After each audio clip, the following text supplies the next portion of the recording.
અત્રે પધારેલ સૌ મા સરસ્વતીના બાળકો, આપની આ મામૂલી હાજરીથી બ્રહ્મભટ્ટ સમાજ કેનેડાનો તૃતીય નૂતન વર્ષ સ્નેહ મિલન સમારંભ ખૂબ જ ઉત્સાહપૂર્વક ઉજવાઈ રહ્યો છે। તે ઘણા આનંદની વાત છે।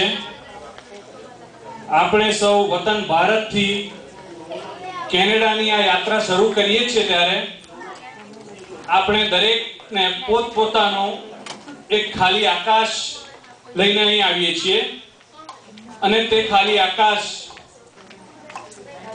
અહીં આવી સમય સંજોગો સાથે મહેનત રૂપી પીંછીથી રંગી દેવા મથીએ છીએ।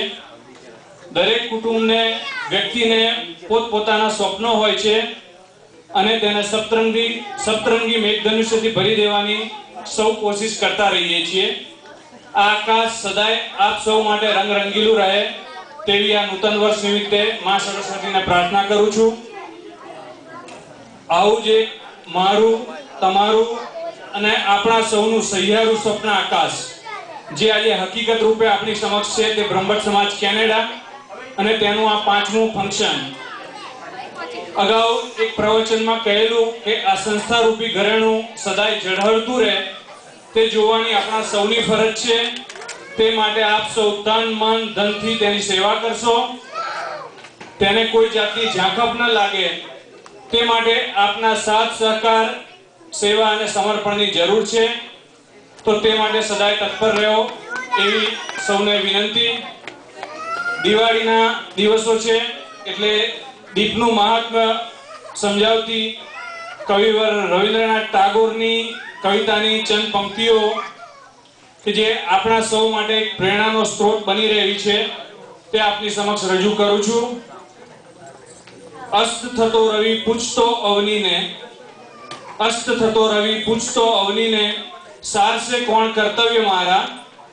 સાંભળી પ્રશ્ન એ શબ્દ ઊભા સૌ, સાંભળી પ્રશ્ન એ શબ્દ ઊભા સૌ, મોં પડ્યા સર્વના કાળા। તે સમય કોળિયું એક માટી તણું, તે સમય કોળિયું એક માટી તણું, ભીડને કોક ખૂણેથી બોલ્યું, મામૂલી જેટલી મારી ત્રેવડ પ્રભુ એટલું સોંપજો તો કરીશું।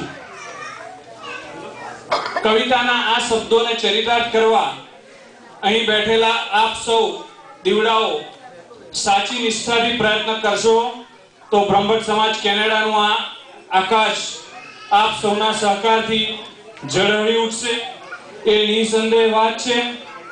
દીવાને ઝળહળતો રાખવા તેમાં ક્યારેક તેલની ખોટ ના પડે તે સતત જોતા રહેવું પડે તેમ બ્રહ્મભટ્ટ સમાજ કેનેડા રૂપી આ દીવાને પણ આપણા સૌનું આર્થિક યોગદાન મળતું રહે તે માટે આપ સૌને ખાસ વિનંતી।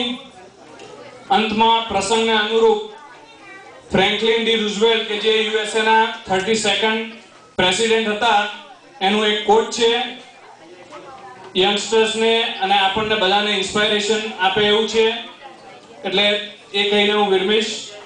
We cannot always build the future for our youths, we cannot always build the future for our youths, but we can build our youth for the future, and this is our effort, these are our efforts।